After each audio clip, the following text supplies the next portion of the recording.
이 차량은 투싼이 새롭게 출시될 크레타 페이스리프트 차량인데요. 먼저 공식 영상으로 만나볼게요.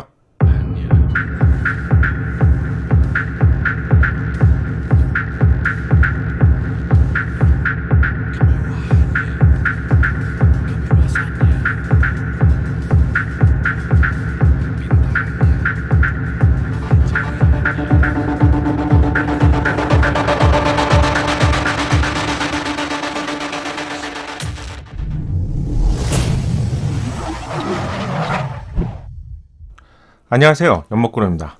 현대차가 드디어 패밀리 룩을 거의 구축한 것 같은데요.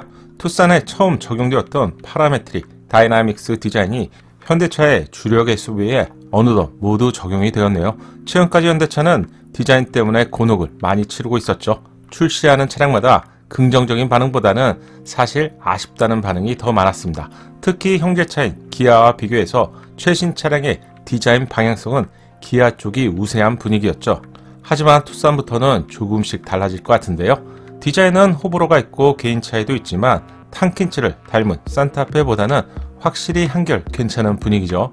크레타 페이스리프트 차량을 만나볼게요. 공식 영상이 공개되면서 이전보다 확실한 디자인을 볼 수 있네요. 위장막 차량을 처음 보고 놀랐는데 정말 투싼과 닮은 디자인이었죠. 처음 공개된 티저를 보고 저는 두 대의 차량이 생각난다고 알려드렸죠. 그릴은 투싼, 테두리를 감싸는 크롬 라인은 팰리세이드. 동시에 비교해보면 그릴은 정말 투싼과 똑같습니다. 놀랄 정도로 많이 닮았는데 가장 작은 사이즈의 소형급 차량에서 이런 디자인은 확실히 급을 뛰어넘는 강력한 모습을 연출하게 될 것 같은데요. 작은 체구의 소형 SUV를 더욱 강력하게 보여주는 디자인은 좋은 점이죠. 그리고 그릴, 테두리를 감싸는 크롬 라인은 영락없는 팰리세이드와 닮았습니다. 두 가지 디자인을 조합해서 크레타 페이스리프트가 탄생하게 된 것 같아요. 상위 차량인 투싼과 팰리세이드에 먼저 적용된 디자인이 막내 차량인 크레타에 적용되다 보니 뭔가 프리미엄 같은 느낌이 있죠. 반대로 하위 차량에서 적용된 디자인이 상위 차량에 적용되는 경우에는 조금 부정적인 반응을 볼 수 있습니다.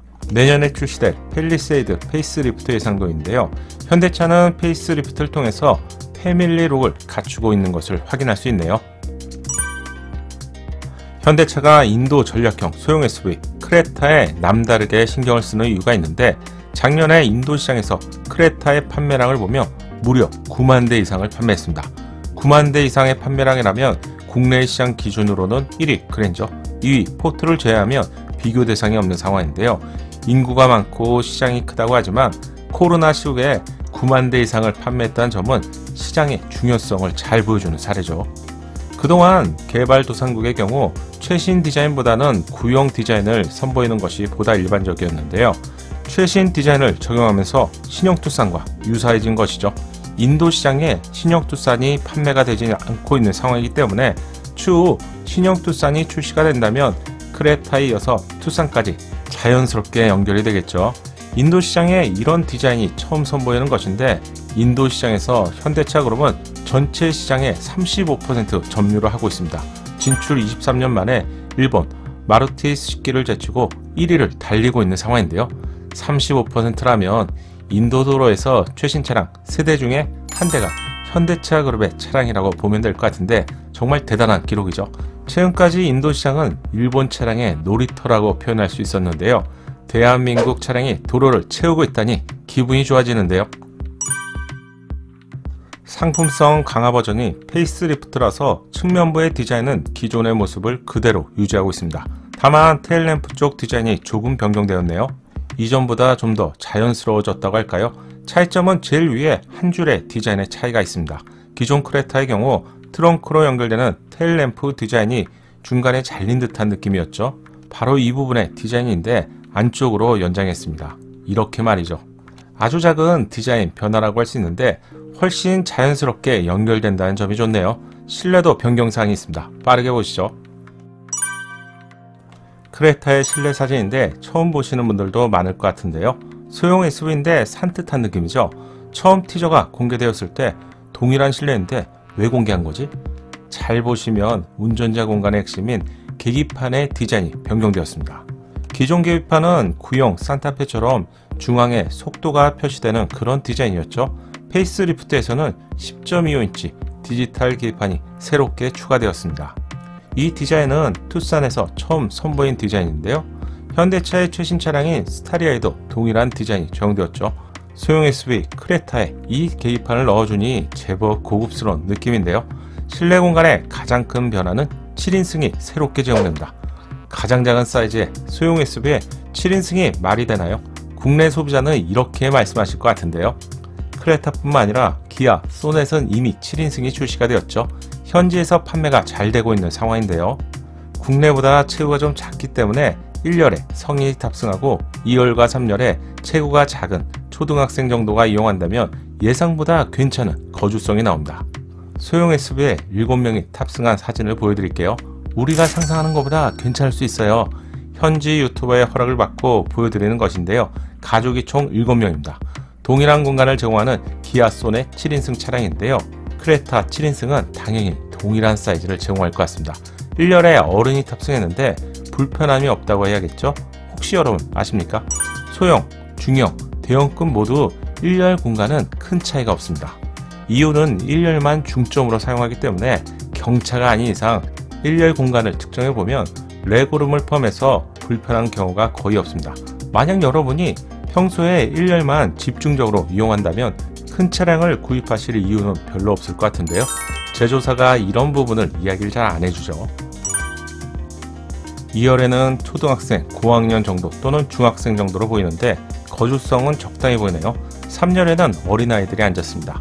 가끔씩 이렇게 이용하시는 분들이라면 소형 SUV라고 해서 이런 공간에 사람이 앉을 수 있겠어? 이런 편견은 조금 버리셔도 될 것 같네요. 장점이 또 있는데요. 소형 SUV지만 3열이 제공되기 때문에 2열 시트는 슬라이딩 기능을 제공하게 됩니다. 슬라이딩 기능이 있고 없고가 준중형과 중형급의 차이죠. 소형급에서 제공될 것 같네요. 2열 시트는 2번 접히는 방식이라서 공간의 효율성을 높이게 되는데 3열 시트까지 모두 접는다면 공간의 효율성은 극대화가 되겠죠. 성인이 3열에 앉은 모습인데요. 2열 시트를 앞으로 조절했겠지만 예상보다는 괜찮죠. 3열에는 컵홀더까지 제공됩니다. 동남아 시장을 석권하기 위해서 현대차가 작정하고 준비한 것 같은데요.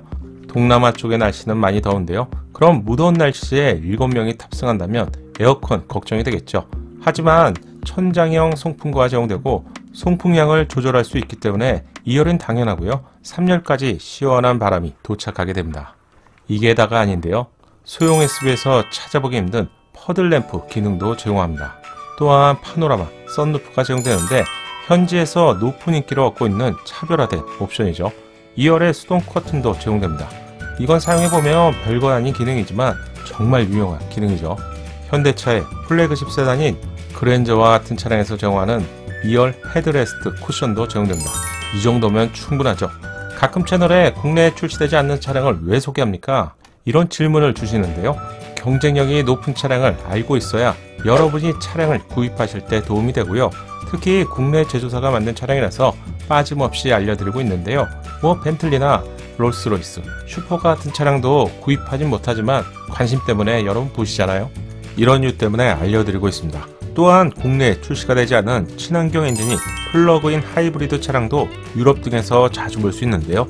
이런 차량은 전기차가 대중화되기 전까지 큰 역할을 하게 될 차량들이죠.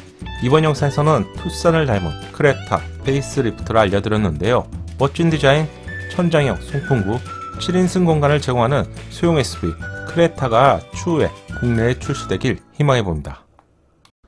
작은 도움이 되셨다면 좋아요 부탁드리고요. 구독과 알림 설정을 통해서 정확한 신차 정보를 빠르게 만나보세요. 감사합니다.